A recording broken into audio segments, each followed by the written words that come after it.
Assalamualaikum warahmatullahi wabarakatuh.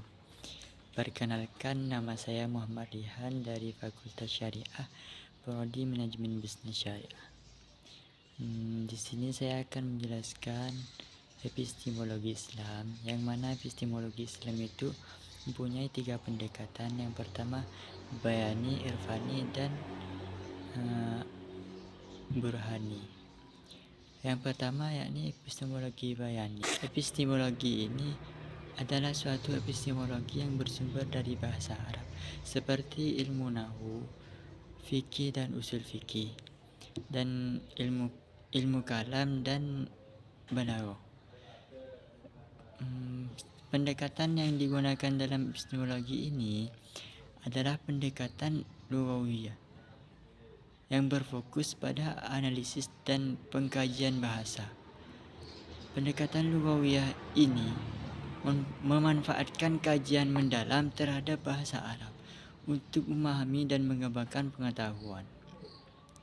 Ilmu nahwu ini digunakan untuk memahami struktur gramatikal dan sintaksis bahasa Arab. Sementara fikih dan usul fikih ini berkaitan dengan pemahaman dan aplikasi hukum Islam. Dan ilmu kalam menggambarkan pendekatan teologis dan epistemologi bayani, sedangkan balaghah ini menekankan pada keterampilan retorika dan pemahaman mendalam terhadap penggunaan bahasa. Pendekatan bayani ini dalam epistemologi dapat disederhanakan sebagai model metodologi berpikir yang berbasis pada teks. Teks yang dimaksud di sini khususnya teks yang suci memiliki otoritas penuh dalam menentukan kebenaran. Sementara akal ini berfungsi sebagai pengawal makna yang terkandung dalam teks tersebut. Dalam epistemologi bayani ini, akal memainkan peran sebagai pengekang hawa nafsu, justifikatif, dan pengukuh kebenaran berdasarkan otoritas teks.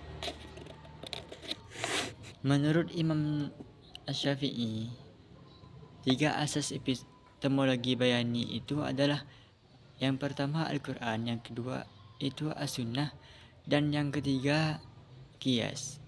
Beliau juga menambahkan satu asas lagi, yaitu ijma, kesepakatan. Selanjutnya yang kedua yakni epistemologi irfani. Epistemologi irfani ini melibatkan pengetahuan yang tidak didasarkan pada teks seperti epistemologi bayani, tetapi lebih pada kasyaf, yakni terbukanya rahasia-rahasia realitas oleh Tuhan. Pengetahuan irfani ini tidak diperoleh melalui analisis teks, melainkan melalui oleh ruhani, di mana kesucian hati diharapkan membawa limpahan pengetahuan langsung dari Tuhan. Proses ini melibatkan 3 tahapan utama. Yang pertama yakni persiapan. Seorang harus menempuh tahapan kehidupan spiritual untuk menerima limpahan pengetahuan kasyaf. Tahapan ini melibatkan 7 langkah seperti taubat, wara', zuhud, fakir, sabar, tawakal, dan ridho.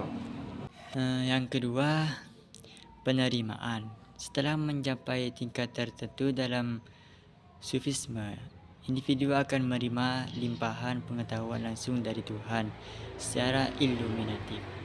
Pada tahap ini, seseorang memperoleh realitas kesadaran diri yang mutlak, kasyaf. Yang ketiga yakni pengungkapan. Pengetahuan yang diperoleh kemudian dapat diakses dan dikonsep dalam pikiran individu, yang kemudian dapat diungkapkan kepada orang lain secara logis, baik melalui lisan maupun melalui tulisan. Yang terakhir yakni epistemologi burhani, yang mana ini berbeda dari bayani dan irfani karena tidak berkaitan dengan teks ataupun pengalaman mistik.